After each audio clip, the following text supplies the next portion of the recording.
25 مئی 1998 کی شام PIA Fokker 27 جو کہ تربت ایئرپورٹ سے کراچی کے لیے چلا، روانگی سے قبل جہاز میں معمول کے مطابق اعلان کیا گیا: خواتین و حضرات، اپنے حفاظتی بیلٹ باندھ لیجئے، ہم بہت جلد اپنے سفر کے لیے روانہ ہونے والے ہیں۔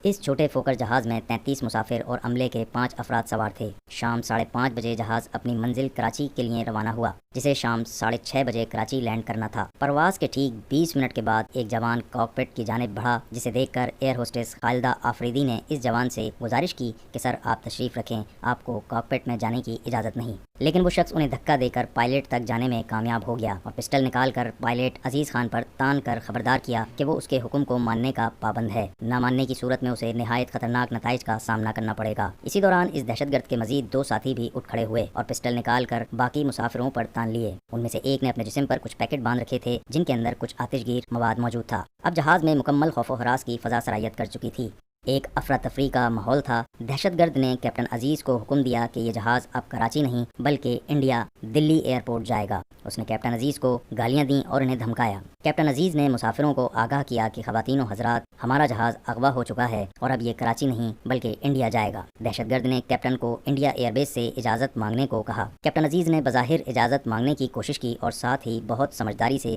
جہاز کی سمت بھی بدل دی، اور یہی وہ لمحہ تھا جب پاکستان ایئر بیس میں کھلبلی مچ گئی، کیونکہ ریڈار جہاز کی سمت بدلنے کی نشاندہی کر رہا تھا اور تمام سگنل ٹریس کر لیے گئے تھے۔ پاکستان ایئر فورس کے 2 فائٹر جیٹ اسی وقت فضا میں بلند ہوئے، جن کا ہدف تھا PIA فوکر کو گھیرنا، کسی بھی صورت میں پاک سرزمین سے باہر نہ جانے دینا۔ دہشت گرد نے کیپٹن عزیز کو انڈین ایئر بیس سے رابطہ کرنے کا کہا۔ کیپٹن عزیز نے انتہائی شرافت سے بظاہر حکم کی تعمیل کرتے ہوئے اپنے ہی ایئر بیس سے رابطہ کیا اور ایک مخصوص کوڈ نمبر بھی ملایا، جس کا مطلب تھا کہ جہاز ہائی جیک ہو چکا ہے۔ کیپٹن صاحب نے پوچھا کہ یہ دلی ایئرپورٹ ہے، لیکن اس کے ساتھ ہی انہوں نے ہوشیاری کے ساتھ رابطہ منقطع کر دیا، یہ ظاہر کرتے ہوئے کہ دوسری جانب سے کال ڈراپ کر دی گئی ہے۔ یہ سنتے ہی ایئرپورٹ کے اعلیٰ حکام کی ایک میٹنگ ہوئی، جس میں ایک ایکشن پلان بنایا گیا، جس کے لیے پولیس فورس اور زرار فورس سے ایک اعلیٰ کمانڈوز کا دستہ منگوا لیا گیا اور پاکستان آرمی کا دستہ بھی ہائی الرٹ تھا۔ کیپٹن عزیز اپنے ایئر ہیڈ کوارٹر سے ملنے والے سگنل کی مدد سے جان چکے تھے کہ جہاز کو 2 لڑاکا جیٹ طیارے خاموشی سے گھیر چکے ہیں، جس کا علم صرف انہی کو تھا۔ انہوں نے دہشت گرد سے بہانہ بناتے ہوئے کہا کہ ہمارے پاس ایندھن کم ہے اور ہم دلی ایئرپورٹ نہیں پہنچ سکیں گے، اسی لیے ہمیں قریبی کسی ایئرپورٹ پر اتر کر ایندھن اور خوراک لینی پڑے گی۔ ہائی جیکرز نے، جنہوں نے بتایا کہ ان کا تعلق بلوچستان اسٹوڈنٹس آرگنائزیشن سے ہے،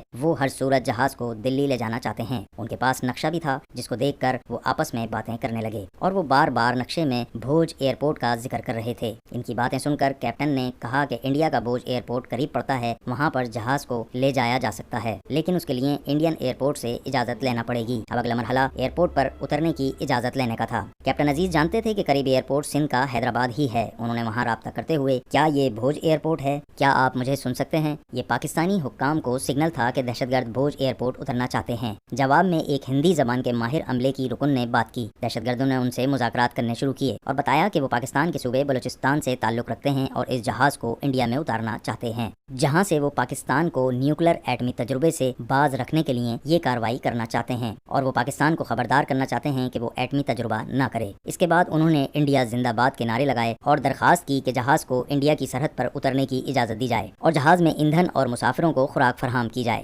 انتہائی ہوشیاری سے آفیسر نے یہ تاثر دیا کہ وہ انڈیا سے بول رہا ہے اور ٹھیٹھ ہندی زبان میں بات کی، اور ساتھ ہی یہ بھی پوچھا کہ وہ کون ہیں اور ان کی زبان پر اعتبار کیوں کیا جائے، جس کے جواب میں دہشت گردوں نے بتایا کہ وہ بلوچستان سے تعلق رکھتے ہیں اور ان کا تعلق بلوچستان لبریشن آرمی سے ہے، اور اپنے پتے بھی بتائے، جس کے بعد سیکیورٹی نے کچھ ہی لمحوں میں ان کی معلومات نکال لیں اور کچھ لمحوں کے بعد ان کو بتایا گیا کہ پردھان منتری سے اجازت لے لی گئی ہے اور اب وہ بھوج ایئرپورٹ پر اتر سکتے ہیں، جس پر دہشت گردوں کی خوشی کی انتہا نہ رہی اور دہشت گردوں نے جے ہند اور جے ماتا کے نعرے لگائے، جبکہ دوسری جانب ہیڈ کوارٹر کی جانب سے بھی جے ہند کے نعرے لگائے گئے۔ کیپٹن عزیز کو اپنے افسران کے اس سارے ڈرامے اور نعروں کا علم تھا، لیکن انہوں نے اپنے رویے سے بالکل ظاہر نہ ہونے دیا۔ اس دوران حیدرآباد ایئرپورٹ سے تمام جہازوں کو ہٹانے کے احکامات دے دیے گئے اور شکار کے لیے جال تیار کیا جانے لگا۔ پولیس فورس نے ایئرپورٹ کی طرف جانے والے تمام راستے بند کر دیے اور کمانڈوز کو طلب کر لیا گیا۔ جہاز چونکہ پہلے ہی حیدرآباد کی حدود میں تھا، جس کی وجہ سے کیپٹن عزیز جہاز کو مزید بلندی پر لے گئے اور تاثر دیا کہ ایئرپورٹ تھوڑا دور ہے، اور جہاز کو حیدرآباد کی حدود میں ہی گھماتے رہے اور ظاہر یہ کیا کہ وہ انڈیا کی حدود میں داخل ہو چکے ہیں،